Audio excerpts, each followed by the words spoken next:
Hello fellow YouTube friends, followers, foods and flabbergastas, my name is Mason and it is time for another Guild Wars 2 easy and flexible build guide. The goal of this guide is to enable you as much flexibility and low switching costs between PvE game modes on a particular class and elite specialization. This means that whenever possible I will only use one set of gear with slight alterations.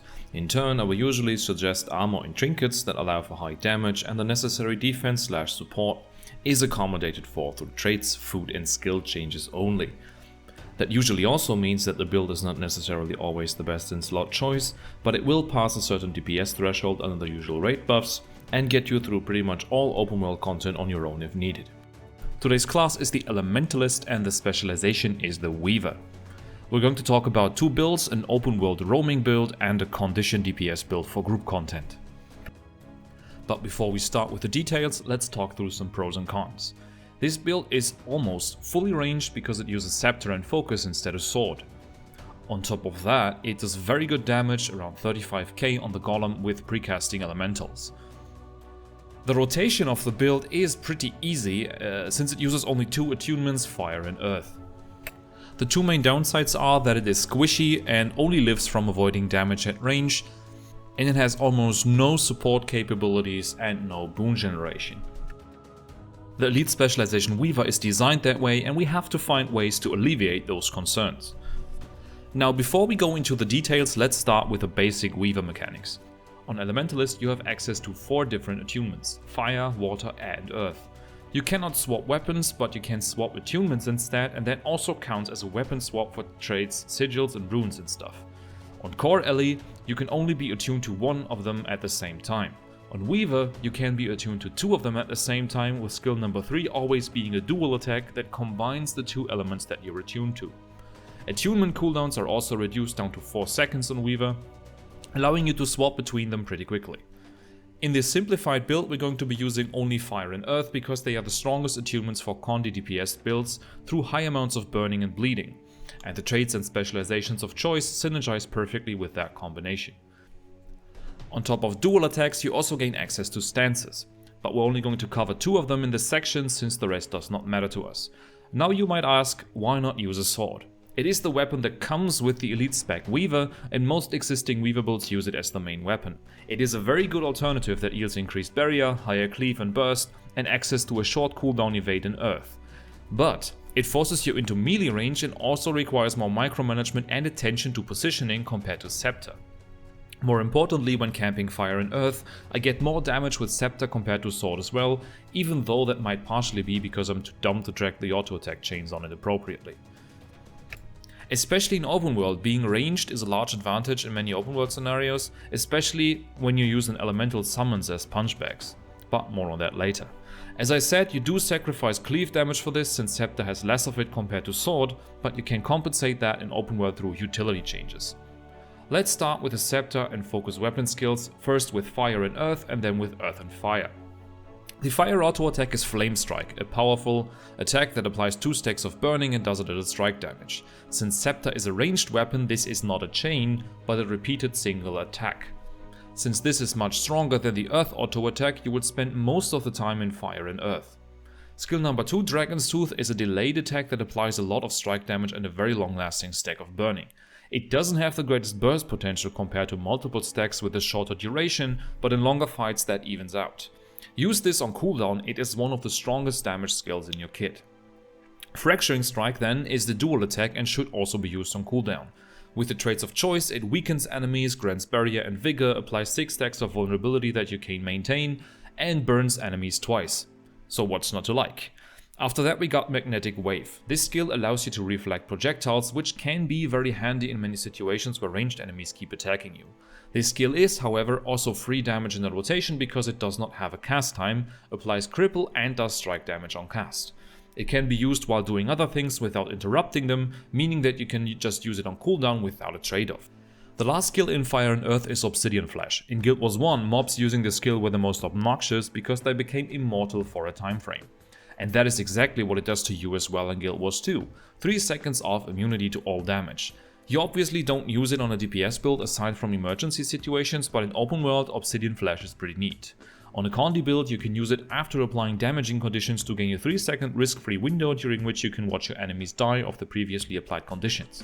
It can also be used to escape fights or to reposition yourself without risk. Let's move on to Earth and Fire, so swapping both attunements. The Earth auto attack Stone Shards does about 45% less DPS than the Fire auto when comparing tooltips, since you can do 2 Fire autos in the time of 1 Earth auto attack. So don't spend too much time in Earth and Fire. More on that later when we talk about the rotation in detail. Skill number 2 is Rock Barrier. This skill is great because it can be used as a defensive tool and a powerful offensive tool at the same time. Upon the first cast, you create a Rock Barrier that grants 250 toughness for 30 seconds. You can then consume this barrier to hurl the rocks at the target, dealing high strike damage and applying 5 bleeding stacks for a long time. If you need additional defense, wait until you see the buff almost running out and then hurl the rocks. If you don't need it, just hurl them immediately after finishing the cast.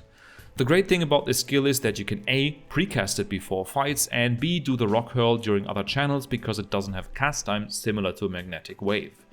We already talked about the dual attack fracturing strike, so we'll skip that one. Next up we have Flame War, the most powerful damage skill in the kit if enemies keep standing inside of it. With the trait of choice on the build, it lasts 10 seconds and thus applies 10 stacks of burning. This requires you to keep enemies rather stationary because the wall is pretty narrow, so try to anticipate the movement of enemies when using this. Finally, Fire Shield is the last skill in Earth and Fire. It grants you Fire Aura, which applies might and burns foes every time they hit you. You can explode that Fire Aura with Transmute Fire, providing might and applying a long-lasting stack of burning. Always explode this aura as soon as possible, since the damage from the explosion outweighs the Fire Aura damage and not doing that disrupts the rotation. The initial Fire Shield doesn't have a cast time and can once again be used during other skills or channels, but the secondary explosion cannot. Keep in mind that this is a melee skill though.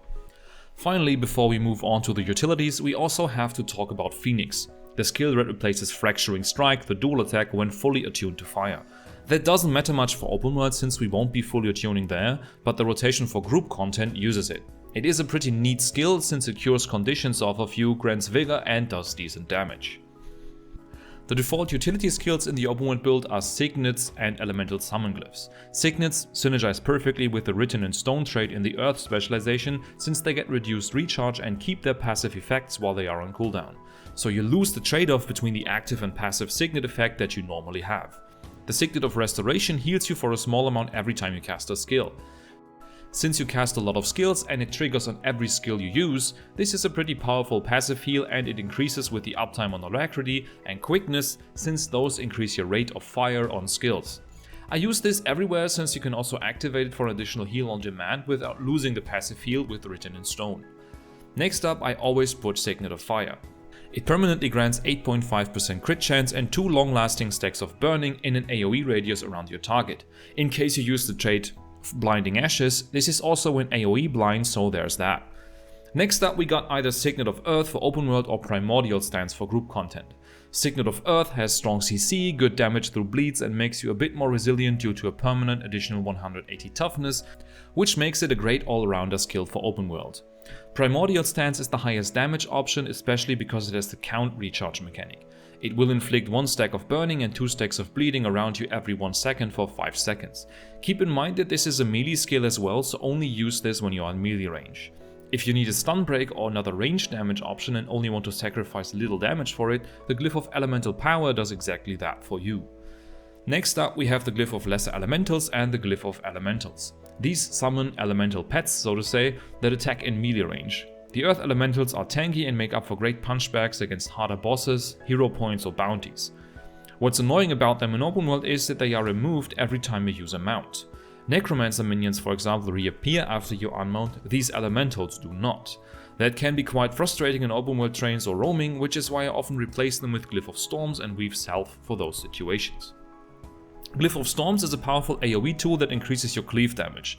It should always be used in fire attunement since that has A. the shortest cooldown and B. the highest damage. Despite the animation looking like the firestorm causes random meteors to fall inside a large radius, it is just a pulsing AoE field that damages enemies inside every 1 second. The elemental glyphs should also be used in fire attunement in group content, and the Glyph of Lesser Allies allows you to stack multiple summons since they have a lifespan of 120 seconds and the skill has a recharge time of only 40. In raids and fractals or for easier hero points or bounties, That means that you can accumulate quite a few elementals beforehand, increasing your damage output noticeably. They also make waiting for ready checks and raids way more interesting. The Elite Glyph of Elements works in a similar way, but it only allows you to have one pet at a time. However, it also allows you to press the button again to have the pet cast a skill on the target of choice. The Earth Elemental does CC damage via Cripple and Immobilize and grants you protection, but only if you stand close by. The Fire Elemental does damage and applies Burning. Since these skills also don't have a cast time for you, simply use them off cooldown. Weave Self is the second skill of choice for the Elite slot. In order to make the most out of this skill, you'd have to rotate through all 4 elements to accumulate the respective buffs and gain access to them all at once with an additional 10-second duration. The additional 10 seconds override the initial 20 seconds, so doing it as fast as possible actually reduces your damage. That isn't really important to the build though. The only buff that increases your damage in groups is Woven Fire. So you can use Weave Self right before swapping to Fire to gain a free 20% condition damage for close to 20 seconds and just not care about the additional 10-second duration. This is particularly powerful in shorter fights and when fighting trash, since you don't need sustained DPS for that anyway. Alright, moving on to gear. The default gear of choice is Viper, since it is the highest damage option. Weaver is an inherently squishy class with low amounts of healing, barrier, boon generation and toughness. So for harder content in open world, I usually swap a few pieces of Viper gear for Trailblazers, because it only reduces your strike damage attributes, not your condition damage attributes. The weapons would be a logic starting point for the swap, since you need a second set of sigils for open world anyway. Then you can gradually increase the share of Trailblazers until you feel comfortable enough to solo harder content. You do have some trade choices that can make you more resilient, but the trade-off in damage for these is larger than just swapping a bit of gear. Keep in mind that you still want to maintain a decent amount of crit chance, since burning precision, and thus a part of your burning stacks, relies on it. With either Viper or Trailblazer, you should reach close to 60% Condi duration in the hero panel, given that you use Ascended gear. You can add 4 Spiteful infusions to the mix to reach 60% exactly. I'll explain why 60% is the threshold here later on. Another all-rounded choice for gear is Celestial, but it also reduces your Condi damage dealt noticeably. Also, attributes like healing power or boon duration don't increase the build's effectiveness a lot, since you don't have a lot of healing and don't generate a lot of boons. As for sigils, I run strength and energy in open world and geomancy and earth in group content. The sigil of energy is really powerful because attunement swaps, as I said before, count as weapon swaps, so it procs quite frequently, allowing you to dodge a lot. Moving on to trades, specializations and consumables. Since we are only using fire and earth and obviously Weaver, the specialization choices are set in stone. As always, I won't go through every trait in detail and only focus on the ones that define the playstyle or make up for the main differences between the build variants. The open world build runs some defensive traits to be a bit more forgiving, while the Condi DPS build uses a full glass cannon approach. Let's start with the fire specialization. It is beneficial for both Condi and strike damage, makes you apply more burning and makes burning have a longer duration. It also reduces the cooldown of fire weapon skills, so it fits to the build very well. The only trait I change, depending on the situation, is the Grandmaster trait. By default, run Persisting Flames. This trait increases the duration of fire fields you place, like Flame War, and grants you increased strike damage every time a fire field placed by you hits a foe. In open world, the build itself does not generate a lot of boons. To be exact, the only boons you have are a little bit of might and some vigor from time to time. While it is always nice to generate more boons, this can also be seen as a positive. The build does good damage without boons, and in scenarios where you are not alone, your damage will get amplified noticeably. If you want to increase your boon generation, it can be worthwhile to use Pyromancer's Puissance instead of Persisting Flames. With this trait, every skill you use in Fire Attunement grants you might, increasing your damage output in case you don't have 25 stacks anyway. When leaving Fire Attunement, so when swapping to Earth, this removes a bit of might to unleash a fire explosion that applies burning around you and grants might to allies. Not yourself though. This explosion is quite powerful, but also only applies in melee range around you. In case you want to stay at range for harder content, you might also want to take a look at Blinding Ashes. While the trait doesn't look like it does much, it allows you to repeatedly blind all enemies you hit, which also reduces the damage you take from mob groups and applies constant CC damage to enemies with a Defiance bar. You definitely notice the difference when using this trait, since you will constantly drain bosses' Defiance bars. With using Fire and Earth only, you do lack sources of heavy CC damage. The CC skills that you have available in Air and Water require you to swap elements twice and thus aren't really easily accessible. So this trait closes that gap by providing an additional quasi-permanent source of CC damage over time without added complexity. The second non-elite specialization is Earth. Earth is a more defensive-oriented specialization than Fire. It can make you incredibly tanky with the right trait choices, even in glass cannon gear. I do not really recommend doing that though, since it will inevitably reduce your damage output by a significant amount. Overall, Earth damage reduces the strike damage you take noticeably, even more in melee. It cripples and damages enemies when attuning to Earth and also grants Earth weapon skills reduced recharge. The traits of choice are the same for all build variants. First, Serrated Stones increases your strike damage versus bleeding foes and gives higher bleeding duration. With this trait and Burning Precision, you should reach 80% increased bleeding and burning duration, shown when you hover over the Condi duration number in the hero panel. The master trait of choice is Strength of Stone. This adds condition damage based on your toughness and also makes all skills that apply Immobilize also apply 3 stacks of bleeding. This trait becomes more powerful with a larger share of Trailblazer gear, so keep that in mind. It triggers when using Signet of Earth, for example, or upon activation of the skill that comes with the Earth Elemental, Stomp. I've already mentioned Written in Stone before. With this Grandmaster trait, Signets keep their passive effects when they are on cooldown. Since we'll be using 3 of them in open world and 2 in group content, it basically grants you all 3 of those passive effects at once, assuming you're using them off cooldown. This trait is also Written in Stone. Moving on. Finally, we got the elite spec Weaver. It focuses mostly on dual attunements and improves them in various regards. You gain increased stats, buffs and boons when dual attuned and when using dual attacks. Here you can basically follow a simple rule. The top trait line is best for Condi damage, while the bottom line is for defense.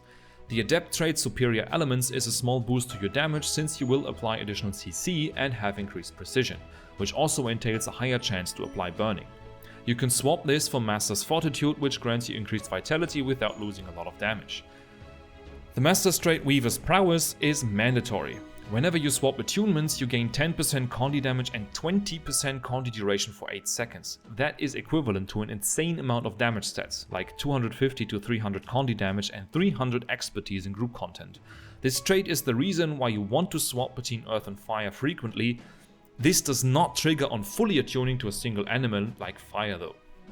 On the Grandmaster level, we have the only difference between the open world build and the Condi DPS variant. You want to dodge often in open world, so Invigorating Strikes is a nice benefit since you gain barrier on dodge and vigor on using a dual attack. If you feel like you don't need it, you can swap to the default choice for damage, Elements of Rage. This increases all damage dealt by 5% for 8 seconds after you fully attune to one element and gives you a percentage of your vitality as precision. This trait is the reason why the rotation for group content includes fully attuning to fire once every loop. In terms of food consumables, I swap between 2 different options. By default, I run expertise and Condi damage food, but if you need a little additional toughness, you can also run expertise and toughness food. As for utility choice, I go with the toxic focusing crystal in everything I do. Make sure to run expertise as the main stat on the food, since that will bring you to 60% Condi duration. And that brings me to the skill prioritization and rotation guidance. The rotation is designed so that it maximizes the uptimes of Elements of Rage and Weaver's Prowess. That means that we'll be swapping attunements pretty much on cooldown to maintain a high uptime on both of these buffs. Before and in between fights in group content, cast elementals on cooldown so you have as many of them active as possible. Cast the elite elemental right before the fight starts. So priority number 1 in the rotation are the attunement swaps. You lose more damage from not doing that compared to delaying a single skill cast for a second or two, because you lose uptime on Weaver's Prowess and Elements of Rage. Both buffs last 8 seconds, and with Alacrity, attunement cooldowns are down to 3 seconds, so you do have some wiggle room. You start in Fire and Earth, use Dragon's Tooth, then swap to Earth and Fire to gain Weaver's Prowess, and then cast all the skills you have available aside from the elementals. You use Dragon's Tooth first because it has a 1 second delay before it hits the target, so you have time to swap before the fight actually starts. That way all those skills benefit from Weaver's Prowess and have the 20% increased Condi duration. Then swap back to Fire and Earth, use all skills that are on cooldown there, aside from Obsidian Flash, and then auto attack until you can swap to Double Fire to obtain Elements of Rage. Again, use all damage skills that are on cooldown and then swap back to Earth and Fire and repeat the process. Keep in mind that you will keep access to both Flame Wall and Fire Shield when swapping from Double Fire to Earth and Fire, so there's no need in delaying the swap for those skills. Just make sure that you only cast elementals in Fire and Earth or Double Fire so you get the Fire elemental versions. A nice aspect of this rotation is that you have a lot of skills without cast times that you can use while doing other things, namely Magnetic Wave, Fire Shield, Flame Barrage, Primordial Stance and Hurl. Due to the short buff duration of Weaver's prowess and Elements of Rage, the rotation is constantly driving you to swap attunements. If you want less pressure at the cost of around 8 to 10% damage, you can also not fully attune to fire and just swap back and forth between earth and fire. Just make sure to auto attack mostly in fire, not in earth. I usually just start with fire with Dragon's Tooth and stay there until the next Dragon's Tooth is available before swapping back to earth. That is also the easy rotation I use in open world because you won't be able to rely on alacrity and quickness, so fully attuning isn't really worth the loss in the uptime of Weaver's prowess. Overall, this rotation is definitely fun to use because it doesn't require you to remember as many skills as a full Weave Stealth rotation, but deals more than enough damage to be on par with other Condi builds that can attack from range like Scourge or Renegade. The rotation isn't complex, but a little spammy since you have to press many buttons to make the most out of it. Alright, that is it for today. Feel free to like and subscribe for the YouTube algorithm. I hope that this video made you want to juggle some attunements. See you next time and happy